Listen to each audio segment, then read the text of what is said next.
Hi everyone, we're just waiting for a couple of people to join before we start. Great, everyone's kind of joined pretty quickly.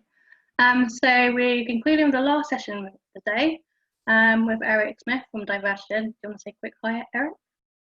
Hello everyone, my name's Eric. I'm at Diversigen.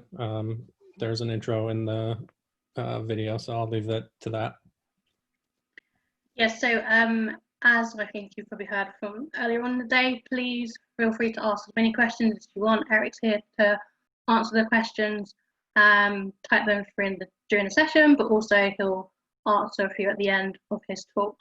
So the Q&A tab is at the bottom of your screen.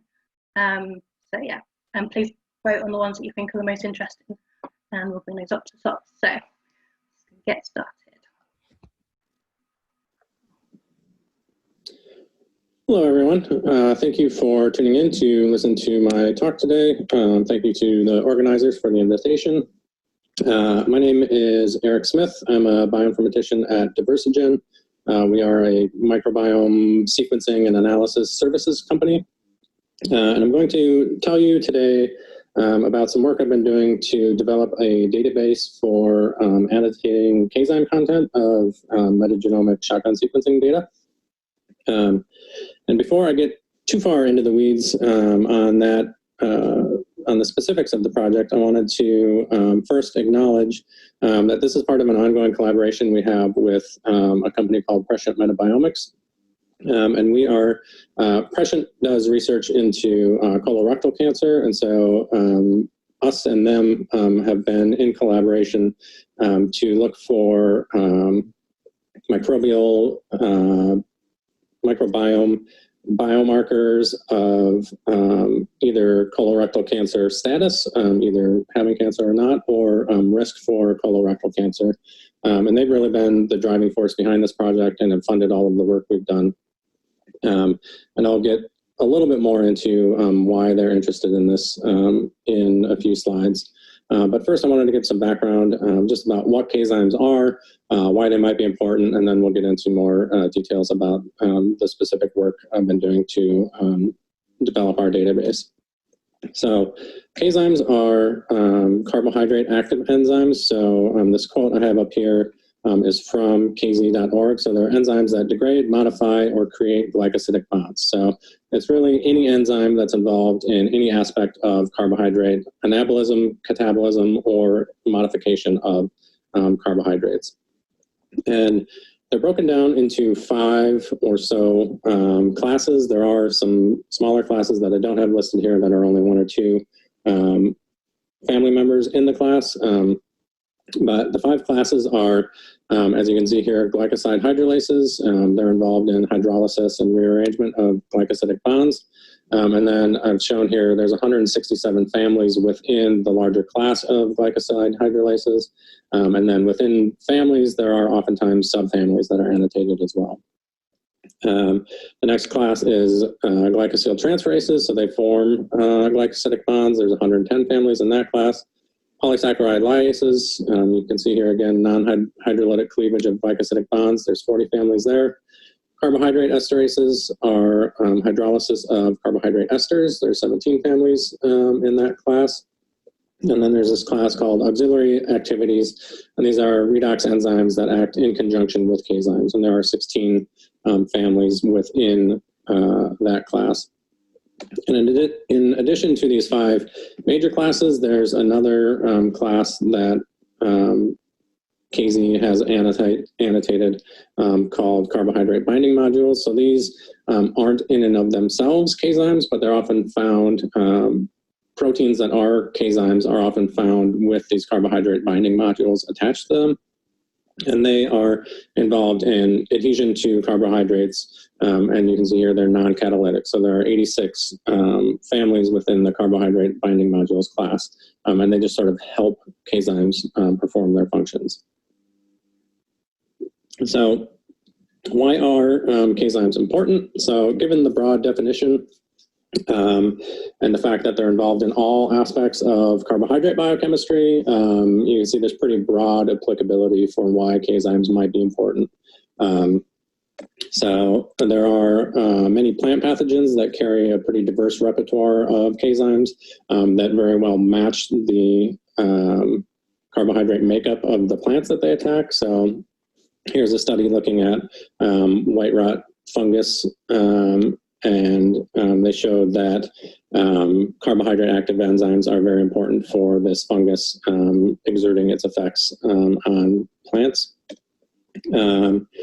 CAZymes play very important roles in digestion of carbohydrates throughout the body. So this study looked at CAZyme content across different regions of the gut, and they found that CAZyme content very much mirrors what you see in terms of the types of sugars that are present in different regions of the gut.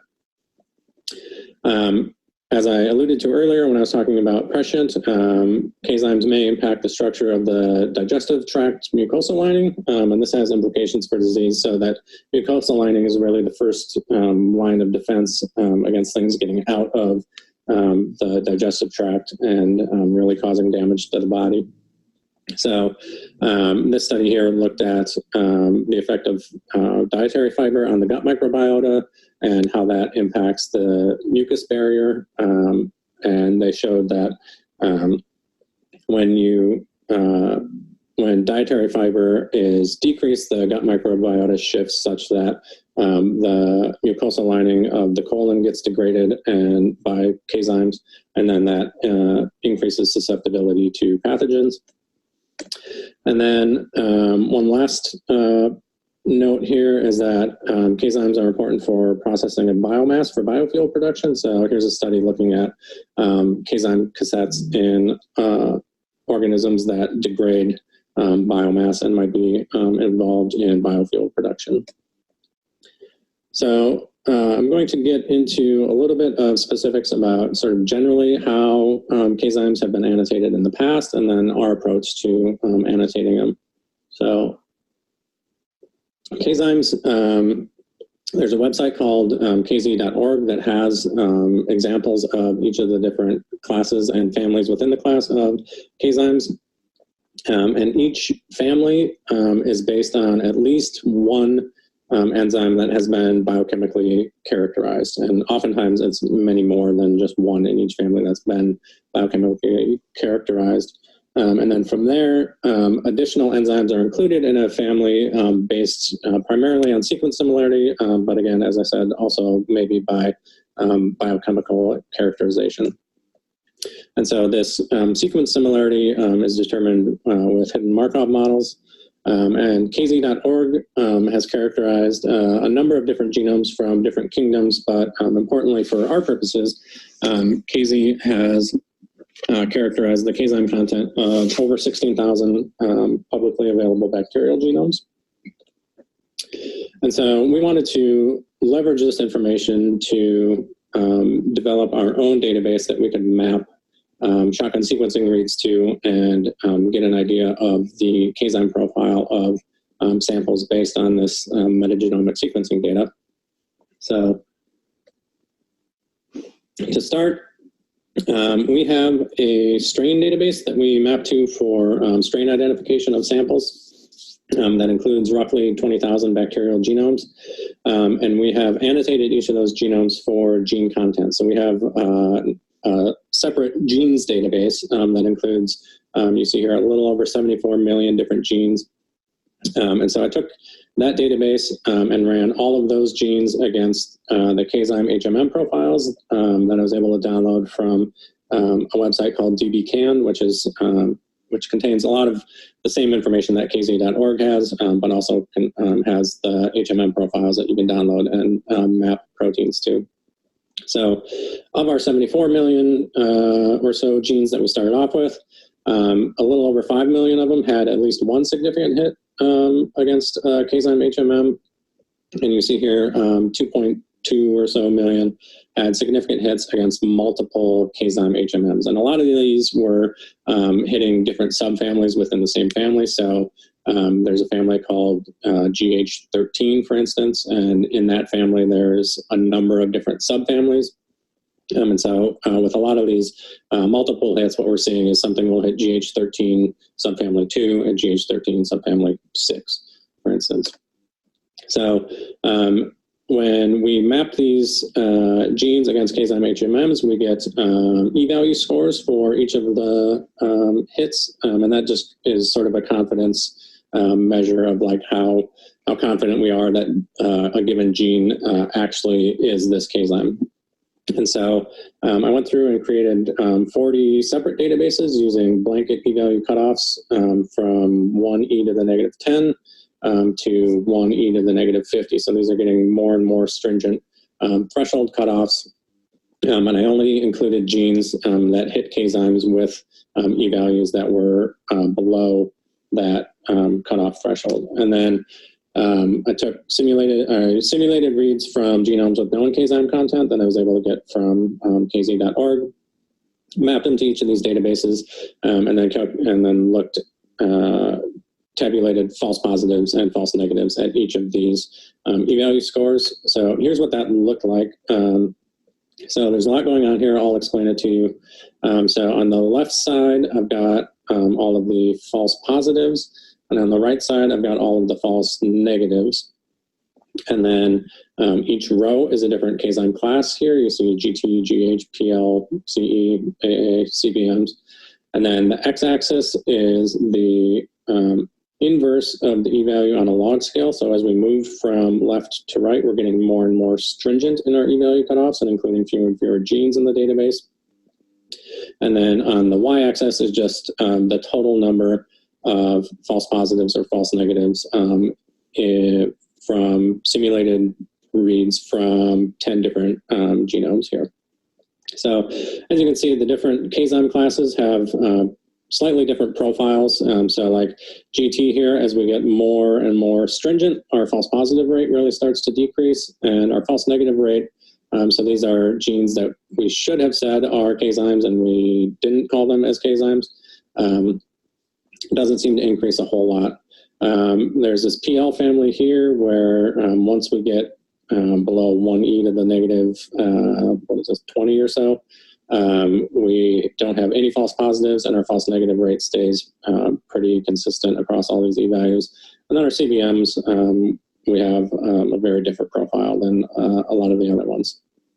So using this information on false positives and false negatives, we decided to go through and create a database where each family had a different e-value cutoff.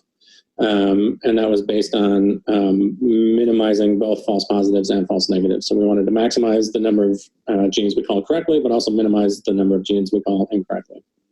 And so this final iteration of the database contains 1.2 million or so genes, close to 1.3 million. And so now with this final iteration of the database, I wanted to remap simulated reads from two groups of genomes with known CAZyme content. So the first group is the genomes that I originally mapped to calculate the false positives and false negatives and decide on the e-value cutoff thresholds. And then the second group is naive genomes that hadn't previously been mapped to the database. And this was to see, what does our accuracy look like for genomes that we know we should be pretty good at based on false positive and false negative mapping rates that we got from before. And then what does our accuracy look like with genomes that we haven't mapped in this database before. So, and then characterize predicted distributions of CAZymes with the known distributions, again, that I downloaded from CAZy.org. So this is the old genomes that I'm calling. These are the ones that I used for training the database. This left panel is the number of unique CAZymes in each class. And then the right panel is the number, the abundance of CAZymes in each class. So the left, I like to say, is sort of a who's there, and the right is sort of a how many of them are there. And so this left bar in each panel is what we predict with simulated shallow sequencing. So this is 2 million reads per sample. This middle bar is what we predict with simulated deep sequencing, so 20 million reads per sample. And then the right bar in each panel is what the true distribution looks like. And you see for these old genomes, the training genomes, our distribution of unique CAZymes looks very, very similar to what we're seeing, what the true distribution of those CAZymes are in those genomes. And then in terms of abundance, we're off a little bit with CE. We're sort of over-predicting those a little bit. And then in terms of, what is this, GT and GH, those we skew a little bit from what the true distribution is. So again, this is with the old genomes that I had used to decide on the e-value cutoff thresholds. And this is the same plot, but this is with the naive genomes that hadn't been mapped to the CAZyme database before. And again, you see that in terms of unique CAZyme content, we do a very good job of saying who's there. And then our biases in predicting abundance of CAZymes are pretty much the same as what we had seen with the old genome. So our profiles, though skewed a little bit, skew in the same way from sample to sample. This is the same data shown slightly differently. So this is plots showing on the left column is our naive genomes, on the right column is the genomes we use for training. And then I've got these broken up by classes, and then within each class I've got sort of the true number, the predicted number with deep sequencing, and the predicted number with shallow sequencing. And this is the number of unique CAZymes. So this is just an easier way to look within a specific class, how close are we to what the true distribution is. And again, you see sort of what you had seen with the stacked bar plots is we're pretty close to what the true distribution is. And then again, this is that same plot from the previous slide, but this is with our abundance predictions. And again, you know, like you had seen with the stacked bar plots, our GHs were over predicting a little bit, GTs were under predicting a little bit, and CEs were also over predicting a little bit. But that's the same with our naive genomes or our training genomes. So again, we're skewed a little bit, but we're skewed in the same direction for from sample to sample.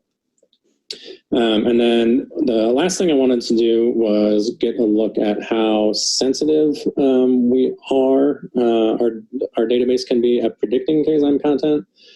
So I went through, there's a lot going on here. I'll walk you through it. So these are each of the genomes that I used for mapping this data.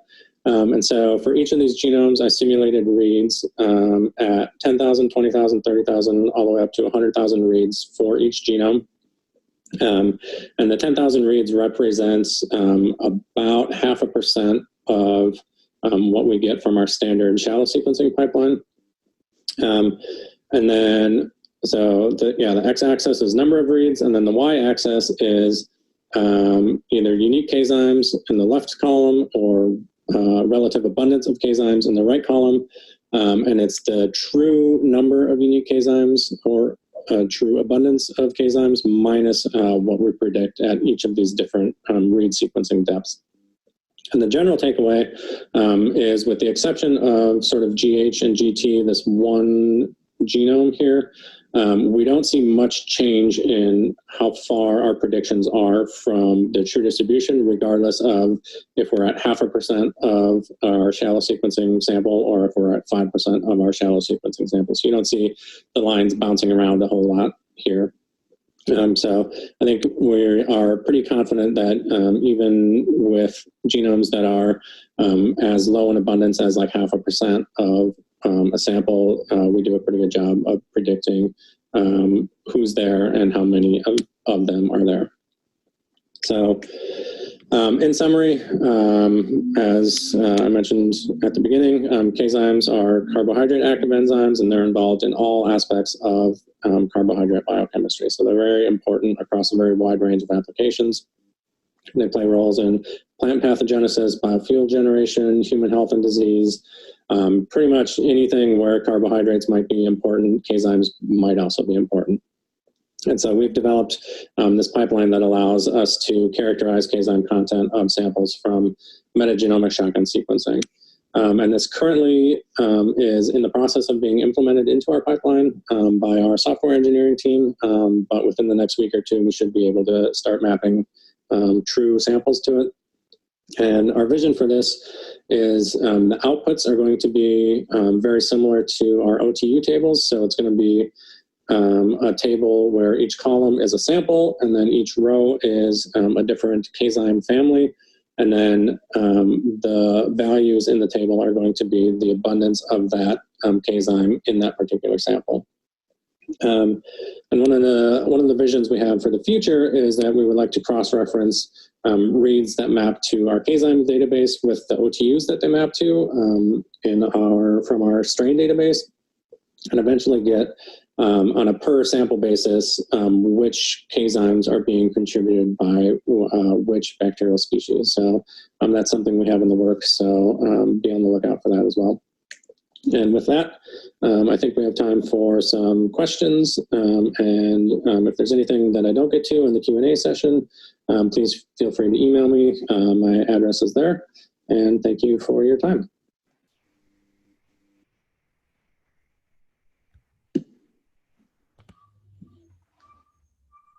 Great, and now we can open up to some questions. Yeah, so I'm looking in the QA box here. So there's only 2 of them right now. The first one is, notice that deep and shallow sequencing gave the same results. Was that expected, and is there any benefit to sequencing deeper? So we have done at Diversigen a number of different sort of tests looking at advantages and disadvantages of shallow sequencing versus deep sequencing, and looking at like how shallow can we sequence and still get expected outcomes with known data. And for the most part, our shallow sequencing pipeline, we target a number of reads per sample that we're pretty confident gives us the correct profile in terms of species abundance. In terms of the CAZyme stuff, we weren't really sure what to expect. So I guess in some regards, the sort of correlation between deep and shallow was kind of expected because we had looked at some of this before. But in terms of are there any benefits to sequencing deeper, the main benefit of sequencing deeper is looking at sort of very rare taxa. So on that last plot I showed, looking at sort of 10,000 reads per genome, if a genome is at very rare abundance within a sample, you might not get to that 10,000 read threshold with standard shallow sequencing. And so in that case, deeper sequencing might be advantageous.